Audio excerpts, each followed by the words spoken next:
என்ன சொல்ல வரேன்னா, வாக்குக்கு பணம் கொடுக்குற இந்த அரசியல் கட்சிகள் எந்த விதத்துல மக்களுக்கு நன்மை செய்வாங்க அப்படின்றத பத்தி நான் ஒரு சின்னதா சொல்ல வரேன். ஒரு முதலாளியா இருக்கிறவங்க என்ன பண்ணுவாங்க, ஒரு கம்பெனி ஆரம்பிச்சு அதுக்கு ஒரு முதலீடு பண்ணி, அது கூட முதலீடுக்கேற்ற வருமானத்தை ஈட்டுறதுக்கான ஒரு சில திட்டங்களை செய்வாங்க.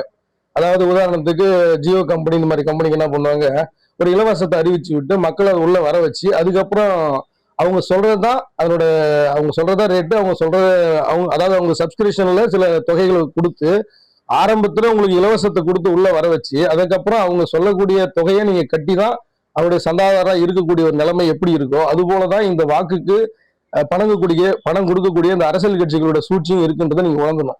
இந்த அரசியல் கட்சிங்க இலவசமா கொடுக்கக்கூடிய மக்களுக்கு அடிப்படை தேவையா இருக்கக்கூடிய தரமான சமமான கல்வி, மருத்துவம், அடிப்படை வசதியா இருக்கக்கூடிய சாலை வசதிகளை இலவசம் கொடுத்தோம்னா அந்த கட்சிகளை நீங்க வரவேற்று வாக்கு செலுத்துங்க. ஆனா சம்மந்தமேல வாக்குக்கு பணம் கொடுக்குறாங்க, எதுக்கு கொடுக்கணும்?